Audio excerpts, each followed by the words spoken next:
Bismillahirrahmanirrahim. Alhamdulillahi rabbil alamin. Wa sallallahu ala sayyidina Abil Qasimil Mustafa Muhammad sallallahu alaihi wa alihi wasallam wa alihi at-tahirina al-muntajabin wa la'natullah ala a'daihim ajma'in minal an ila qiyami yaumiddin hamina rabbal alamin. Wa qala alaihi salam li ibnihi al-Hasan, ya bunai ihfaz anni arba'an wa arba'an la yadhurruka ma amilta ma'ahunna.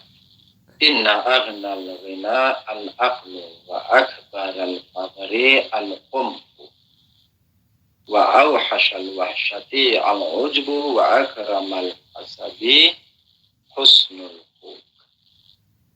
Ya bunai, iyyaka wa musadaqatal ahmaq fa innahu yuridu an yanfa'aka fayadhurraka. Wa iyyaka wa musadaqatal bakhil fa innahu yab'udu anka ahwaja ma takunu ilayhi. Wa iyyaka wa musadaqatal fajir fa innahu yabi'uka bit-tawbah. Wa iyyaka wa musadaqatal kadzdzab fa innahu kas-sarab yugharribu 'alaikal ba'id wa yub'idu 'alaikal qarib. Amirul Mukminin, Imamul Muwahhidin, Maulal Arifin, Imam Ali alaihi salam, di hikmah yang ke-38 memesankan dan mewasiatkan 8 hal kepada anaknya Imam Hasan alaihissalam. Namun sebelumnya di pertemuan 2 minggu yang lalu kita katakan Amirul Mukminin Imam Ali alaihissalam tidak mengatakan aku jagalah dariku 8 hal, tidak, melainkan dikatakan jagalah dariku 4 hal dan 4 hal. Mengapa?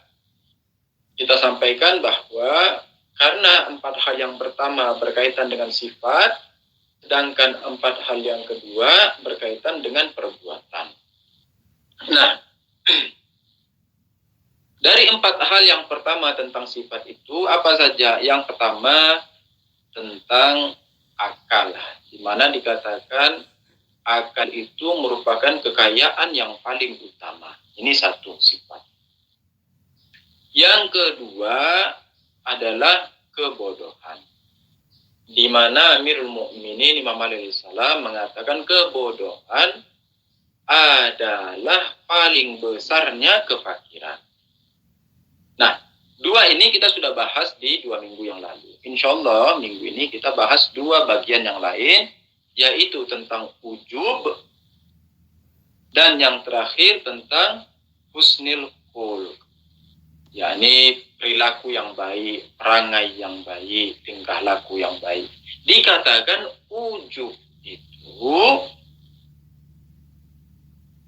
merupakan sesuatu yang sangat menakutkan.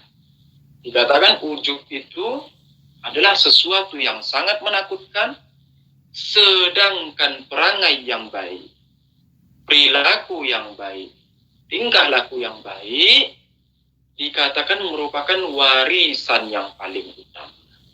Apa itu maksudnya warisan dan apa maksudnya ketakutan yang mengerikan? Kita akan bahas satu persatu. Amirul Mukminin Imam Ali alaihi salam mengatakan wa awhashal wahsyati al-ujub. Wahsyat. Di dalam bahasa Arab, wahsyat itu bisa bermakna rasa takut. Wahsyat yakni bisa bermakna rasa takut, namun juga bermakna kesendirian. Jadi ada 2 makna yang disebutkan di dalam kitab-kitab lugat, kitab-kitab bahasa Arab, kitab-kitab kamus bahasa Arab. Kalau merujuk seperti Tajul Arus, seperti Tahzibul Lughah atau as-sihah, di situ menyatakan bahwa wahsyat, yakni wahuwal khauf, yakni khahsyat itu adalah rasa takut. Wahsyat wahuwal khauf. Wahsyat terkadang bermakna rasa takut. Ini satu makna. Dan yang kedua, wahsyat itu bermakna kesendirian. Ini munfaridah. Ini bermakna kesendirian. Namun kalau sebenarnya kita sedikit ada istilah kalau di dalam kaidah bahasa Arab, bukan kaidah bahasa Arab ya, di dalam ilmu lugah, di dalam ilmu lugah ada yang disebut dengan fiqhul lugah. Fiqhul lugah itu apa sih? Fiqhul lugah itu kita mencoba mencari makna hakiki sebuah kata. Contoh misalnya, kita memiliki kata infak. Contoh nih, kita memiliki kata infak. Kita memiliki kata munafik. Kita memiliki kata nafaqah. Nah, ini kan satu suku kata ini. Infak, munafik, nafaqah. Ini satu suku kata nih. Tetapi ketika ditanya, infak itu apa sih? Infak itu yakni memberikan sebagian dari hartamu kepada orang lain. Nah, ini disebut infak. Terus ditanya, nafaqah itu apa? Nafaqah itu yakni kamu mengeluarkan dari hartamu untuk kebutuhan keluargamu. Orang-orang yang wajib untuk dihidupin, seperti istri dan anak. Ini nafaqah. Kan beda, sudah infak maknanya beda, nafaqah maknanya beda. Terus ditanya, munafik itu apa? Dikatakan munafik adalah orang di mana secara luaran, secara zahir, secara tampakan makmuli, tampakan biasa, dia orang Muslim, yakni dia bagian dari kita. Tetapi di dalam hatinya dia kotor, di dalam hatinya dia mengingkari Tuhan, di dalam hatinya dia tidak meyakini kenabian, dia tidak meyakini imamah. Nah, ini istilahnya dikatakan munafik. Oke? Kalau kita melihat antara infak dengan nafaqah dengan munafik, maknanya berbeda-beda. Tetapi mereka satu suku kata, ada kata nun, fa, dan qafnya. Nah, ketika kita masuk di dalam fiqhul lugah, kita mendapati, oh, ternyata sebenarnya mereka ini berasal dari satu makna yang hakiki. Apa itu makna hakiki? Makna hakiki dari kata nifkun. Nifkun itu gini, tikus. Tikus itu kalau orang yang tinggal di daerah-daerah, kalau kota enggak sih ya, di daerah desa yang di sana ada tikus, tikus di kebun misalnya, ini akan tahu. Jadi tikus itu, dia akan menggali lubang. Dia akan menggali lubang di dalam tanah. Jadi tanah ini, terus dia menggali lubang.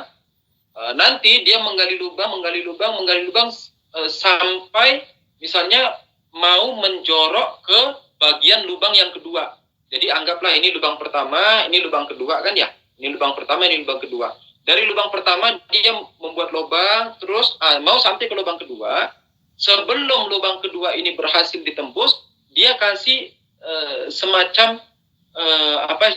setipis mungkin sehingga tidak terbuka. Jadi lubangnya itu tidak sampai terbuka, lubang yang kedua ini. Jadi dia menggali lubang itu tapi disisain sedikit gitu. Lubang yang kedua ini dia sisain sedikit, jadi nggak langsung dibuka aja lubangnya, enggak. Dia sisain sedikit. Ini dia jadikan lubang ini dia jadikan sebagai tempat tinggal, sebagai penyimpanan makanan kan gitu. Nanti pertanyaan, kenapa terus dia sisain ini lubang yang kedua ini nggak langsung dijebol? Biar nggak ketahuan kalau dia di dalam. Nanti tapi satu ketika kalau ada ular datang, masuk ke dalam lubang dia, masuk ke dalam rumah tikus tadi, mau menerkam si tikus tinggal nyeruduk sedikit aja, nyundul sedikit, tanahnya langsung kebuka, si tikusnya lari. Ini disebut nifkun. Kalau kita melihat di makna yang ini, makna yang dari nifkun ini, di mana si tikus menggali lubang lalu menyisakan sedikit di lapisan lubang yang kedua, ini terdapat di semua makna itu. Contoh, munafik. Munafik itu dia seperti menggali lubang, di mana dia masuk ke dalam satu komunitas, Tapi dia tidak menunjukkan makna hakikinya. Jadi dia seperti menyisakan sedikit, lubang yang kedua itu disisain sedikit biar ndak kebuka. Jadi dia menutup dirinya, oh saya ini bagian dari kalian, saya ini orang-orang Islam juga, kan gitu. Tetapi di dalam hatinya apa? Di dalam hatinya, oh enggak, saya bukan bagian kalian. Si tikus tadi. Ini satu makna. Nafkah juga gitu. Nafkah itu jangan nunggu istri bilang, bang, beras habis, bang,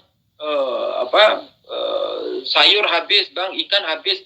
Itu bukan nafkah namanya. Nafkah itu suami ngelihat, oh ini beras habis, ikan habis, sayur habis, ini enggak ada. Sebelum istri ngomong sudah dikasih. Oke, ini beli, ayo cek. Jadi jangan nunggu istri bilang dulu. Kalau istri nunggu bilang dulu, bukan nafkah namanya. Oke? Infak juga begitu. Infak itu beda dengan sodako. Bedanya di mana infak dengan sodako?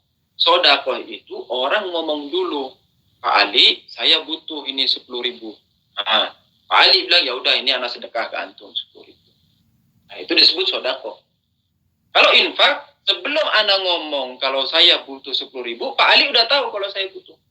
Jadi kebutuhan saya itu tertutupi. Jadi jangan sampai saya munculin dulu kalau saya sudah ngomong. Kalau saya sudah munculin bahwa saya butuh 10.000, nah berarti lubang yang keduanya sudah kebuka. Tetapi infak itu dikatakan infak ketika sebelum orang menyampaikan kebutuhannya kita sudah ngasih. Itulah yang disebut dengan infak. Jadi seakan-akan kita masih menutupi lubang yang kedua tadi. Ini infak. Nah, wahsyat juga begitu. Wahsyat satu makna dia bermakna takut, makna kedua dia bermakna sendiri. Tetapi ketika kita melihat sebenarnya kalau kita mau mengkaji maknanya, sebenarnya maknanya juga itu adalah ketakutan. Yakni yang bermakna sendiri itu juga dia bermakna ketakutan. Kenapa begitu? Karena pada umumnya orang yang sendirian itu dia akan ketakutan. Orang yang sendirian tiada teman, dia akan ketakutan. Yakni dia tidak memiliki teman. Sehingga dia merasa, ini tidak ada bala bantuan. Saya ini tidak memiliki bala bantuan. Saya ini tidak memiliki penyokong. Saya ini tidak memiliki pemandu. Sehingga dia akan merasa ketakutan. Apakah tersesat di jalan, ataukah diserang hewan liar, ataukah diserang hewan buas, ataukah diserang orang, dan sebagainya. Penyamun, dan sebagainya. Nah, jadi sebenarnya makna wahsyat itu mau dikatakan dia menyendiri ataupun dia bermakna takut, sebenarnya asli maknanya adalah takut itu sendiri. Nah, dikatakan wa auhashal wahsyati al-ujub. Yakni ketakutannya yang paling mengerikan adalah ujub. Ujub yakni apa? Ujub yakni aku-akuan. Aku yang begini, aku yang begitu. Aku yang kemarin, aku yang semalam. Aku yang tadi, aku yang besok. Aku yang kemarin, aku yang gini. Aku semuanya. Semuanya aku. Istilahnya kalau kita bilang ananiyah atau maniyat. Ananiyat, maniyat, aku iyat. Jadi aku di bahasa Arab kan jadi aku iyat. Jadi aku yang begini, oh aku yang kemarin, oh aku yang buat ini, oh aku yang ngurus ini, oh aku yang tanda tangan ini, oh aku yang kepala ini, oh semua aku. Ini disebut ujub. Ini disebut ujub. Umumnya ujub ini terjadi ketika seseorang memiliki sesuatu. Ujub itu apa sih ujub itu? Ujub itu sama dengan ta'ajub. Jadi ta'ajub, ujub, ijab itu satu suku kata. Ta'ajub itu apa ta'ajub? Kalau orang tanya, Pak Ali, ta'ajub itu apa? Ta'ajub itu adalah keheranan. Ta'ajub itu adalah apa istilahnya? Kengehan, kan gitu kan, ngeh gitu. Wah, itu kan ta'ajub namanya. Apa ya bahasa Indonesianya? Ya menakjubkan lah ya. Di bahasa Indonesia kan juga menakjubkan kan. Nah, bahasa Indonesia kan menakjubkan. Ta'ajub, yakni membuat kita tercengang. Ta'ajub yakni tercengang. Ta'ajub yakni tercengang.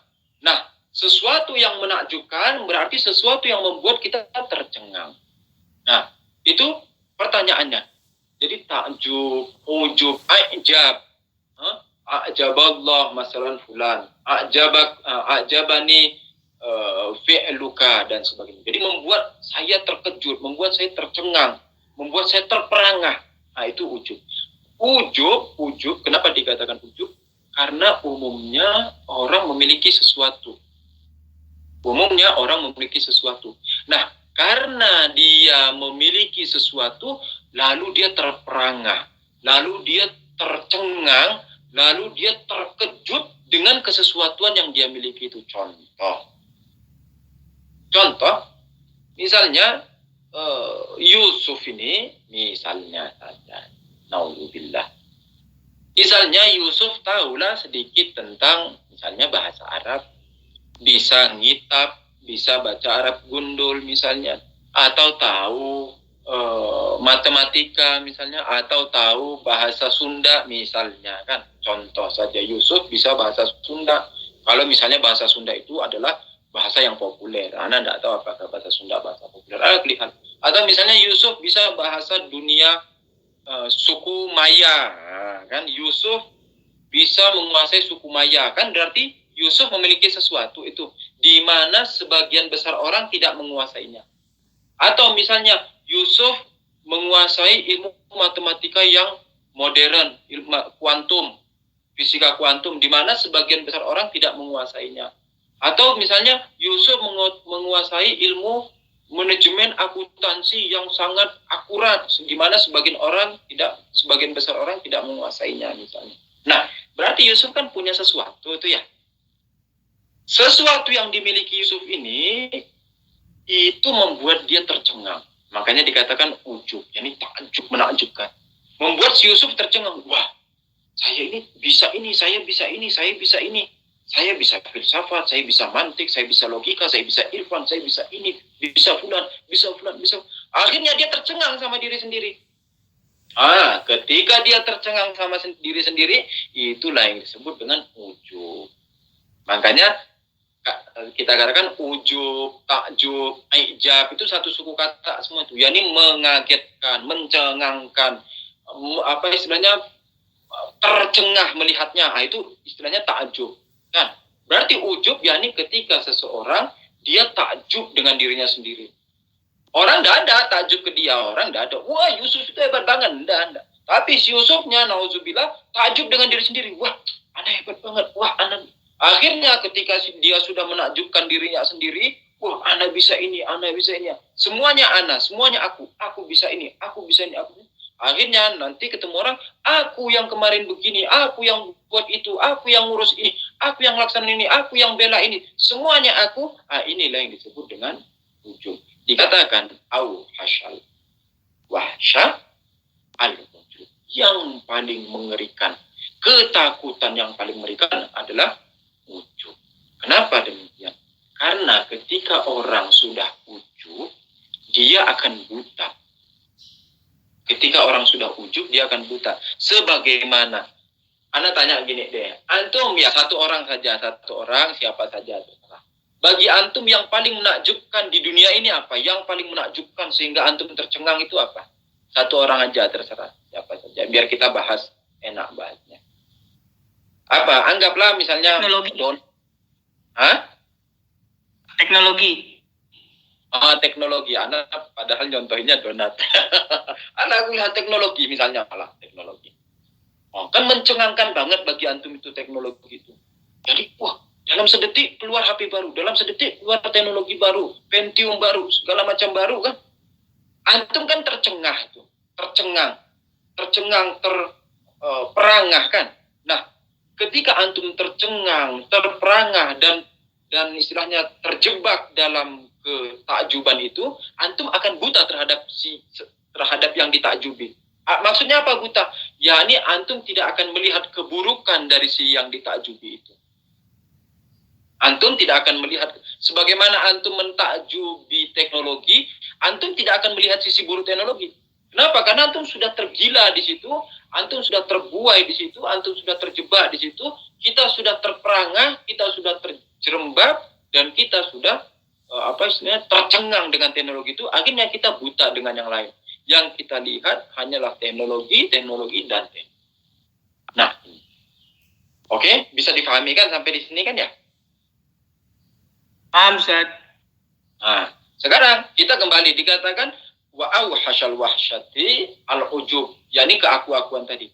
Ketika orang mentakjubi dirinya, wah aku yang begini, aku bisa ini, aku yang ngurus fulan, aku yang bela fulan, aku semua. Nah, ketika dia sudah mentakjubi dirinya, maka dia akan buta. Buta tadi apa kita katakan? Buta tadi yakni dia tidak akan melihat kelemahan dirinya. Dan dia akan melihat semua orang lain selain dirinya itu lebih rendah dari dirinya. Tiada yang lebih mulia dari dirinya. Tiada yang lebih hebat dari dirinya. Tiada yang lebih layak dari dirinya. Tiada yang lebih mapan dari dirinya. Tiada yang lebih pantas dari dirinya. Dan hanya dia yang paling layak untuk segala sesuatu. Inilah orang ujub. Makanya sangat mengerikan. Dikatakan wa'au hasyal wahsyati al-ujub. Kenapa? Karena dia akan buta dari kelemahan dirinya. Padahal Yusuf, kamu ini manusia yang kemarin sakit, hari ini sembuh, besok sakit. Yusuf, kamu ini manusia yang dulu 20 tahun lalu kamu masih tingginya 5 cm, sekarang setelah 30 tahun kamu tingginya 150 cm. Nanti kamu turun lagi jadi berapa cm? Yusuf, dulu kamu 5 tahun yang lalu kurus krempeng, sekarang agak gemuk, nanti kamu kurus krempeng. Lah kamu ini penuh dengan kekurangan. Yusuf, kamu ada sekarang di ruangan ini, di kota suci Qum, di lantai ini. Tapi kamu tidak ada di ruang ini, kamu tidak ada di ruang ini, kamu tidak ada di ruang ini, kamu tidak ada di ruang ini. Kamu tidak ada di sejuta ruang, Yusuf. Kamu adanya cuma di satu ruang itu. Bagaimana mungkin kamu katakan kamu hebat? Yusuf, kamu tahu, kamu bilang kamu tahu filsafat. Tapi kamu kan cuma tahu filsafatnya itu, kamu nggak tahu filsafat itu, kamu nggak tahu filsafat itu, kamu nggak tahu filsafat itu. Anggap saja kamu tahu logika, kamu kan cuma tahu logika ini, kamu nggak tahu logika ini, kamu nggak tahu logika ini, kamu nggak tahu logika ini. Anggap saja kamu bisa ngaji bahasa Arab, bisa ngitab bahasa Arab, tapi kan kamu nggak bisa bahasa Sunda, kamu nggak bisa bahasa Batak, kamu nggak bisa bahasa Papua, kamu nggak bisa bahasa Solo, kamu bahasa lain-lain kan kamu nggak bisa. Kok seakan-akan kamulah paling hebatnya manusia.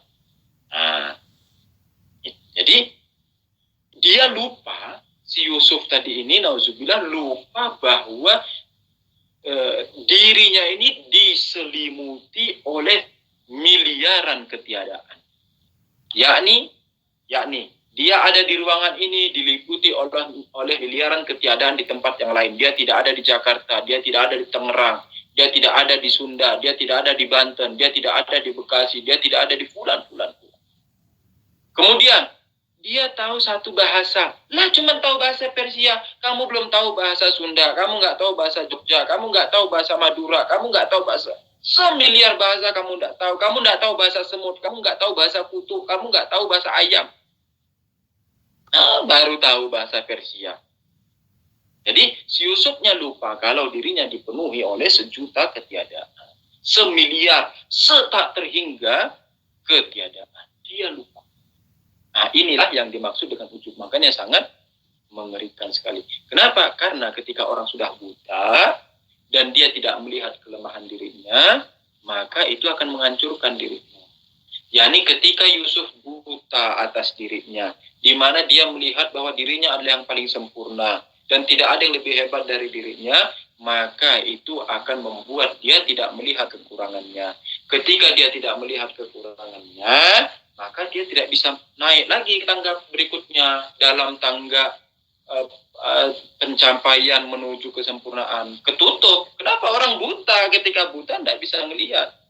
Coba kalau matanya melek, coba kalau matanya terbuka, dia tahu, oh ini sekarang saya di tangga kedua, sementara masih ada 1000 tangga lagi, saya akan naik ke tangga ketiga. Tapi kalau sudah buta, ya sudah, dia pada saat ini dia ada di tangga kedua, tapi dia mengira dia sudah di tangga yang ke-1.000.000. Akhirnya yang tidak naik di situ saja. Padahal orang naik terus, sampai tangga 1.000.000, tangga 1.000.000. Yusufnya terus di tangga kedua. Kenapa? Karena ujub tadi. Dan celakanya ujub ini banyak diliputi oleh orang-orang yang berilmu. Ujub ini banyak mempapari orang-orang yang berilmu. Pada umumnya orang-orang yang berilmu, tidak semua, tetapi pada umumnya orang-orang yang berilmu terpapari oleh penyakit wujud. Pada umumnya orang-orang yang berilmu terpapari penyakit wujud. Mau ilmu apa saja, tidak hanya ilmu agama Anda. Orang yang memiliki ilmu apa saja, mau ilmu komputer, mau ilmu mesin, mau ilmu mobil, balap mobil, mau ilmu teknik pembengkelan mobil, montir, mau ilmu buat donat, mau ilmu buat roti, mau ilmu buat baju. Ilmu apa saja, ketika orang memiliki ilmu, pada umumnya terjerembab di wujud. Makanya bersama-sama kita meyakinkan, yang susah itu kan meyakinin diri kan. Kita meyakinkan diri bahwa Yusuf, kamu diselimuti dan kamu diliputi oleh semiliar dan semiliar-miliar ketiadaan. Maka jangan mengira kamu sudah paling hebatnya orang. Ini satu. Yang kedua, wa akramal hasabi husnul khuluq. Dikatakan yang paling mulianya keturunan, warisan keturunan adalah perangai yang baik. Apa maksudnya? Maksudnya gini. Ketika misalnya orang berperangai baik, orang berperilaku baik, orang bertingkah laku baik, maka sampai dia mau 100 tahun, 1.000.000 tahun pun, dia akan dikenang sebagai orang yang baik. Nah, seakan-akan karena dia terus dikenang itu, seakan-akan ini adalah silsilah dia. Seakan-akan ini adalah keturunan dia. Jadi orang terus mengingat dia kan. Keturunan kan gitu. Kamu anak siapa? Anak si fulan. Saya anak si fulan bin fulan bin fulan bin fulan bin fulan bin fulan. Nah, itu kan keturunan istilahnya, silsilah keturunan. Nah, ketika kita berperangai baik, semua orang akan mengenal kita. Oh, misalnya lah. Misalnya Pak Ali Sadewo, orang yang baik, yang dermawan, yang mudah mengulurkan tangan, bantuan dan sebagainya. Itu dikenal terus. Anak cucu semua sampai 100 abad dikenal terus. Nah, akhirnya seakan-akan Pak Ali Sadewo ini memiliki silsilah keturunan yang terus terjaga. Inilah salah satu keutamaan ketika berperangai yang baik. Ada kan pepatah kita di Indonesia itu. Apa pepatah kita di Indonesia? Coba ayo tentang ini. Ayo tebak-tebakan. Kita kajian sekalian tebak-tebakan. Ayo coba siapa yang bisa? Ini Ustaz, mendem jero mikul dur. Aduh, Anda tidak paham itu, mesti diterjemahin Bu Sun. Apa itu maksudnya? Ini apa? Manusia mati harimau mati meninggalkan belang, gajah mati kembali kali ya. Gajah mati meninggalkan apa ya? Gajah mati meninggalkan gading. Manusia mati meninggalkan nama. Tapi urutannya gajah dulu kan ya. Gajah mati meninggalkan gading, harimau mati meninggalkan belang. Gajah mati meninggalkan nama. Nah, itu asal. Kalau yang Bu Sun tadi apa terjemahannya itu Bu Sun? Jadi orang harus tahu siapa dirinya. Jadi bisa misalnya anak itu harus mikul dul mendem jero, maksudnya harus berbuat baik pada orang tua, kepada siapapun, sehingga dia bisa meninggalkan nama baik di keluarganya. Itu cocok ya. Itu juga salah satu peribahasa kita. Jadi dapatkan peribahasanya. Jadi gitu, ketika orang berperangai baik, terus akan diingat silsilahnya. Nah, ini 4 sifat yang disampaikan oleh Amirul Mukminin Imam Ali alaihissalam. Kita cukupkan sampai di sini. Insya Allah kita lanjut lagi minggu depan. Ini malam Jumat diriwayatkan, dikatakan keluarga-keluarga kita menunggu di depan pintu kita mengharap hadiah dari kita. Hadiah dari kita yakni doa, sedekah. Diriwayatkan di dalam riwayat dikatakan sedekah. Jadi sedekah dan doa. Sedekah itu misalnya gimana? Misalnya kita berinfak ke orang, diniatkan untuk yang meninggal. Contoh misalnya kita infak nasi 1 bungkus.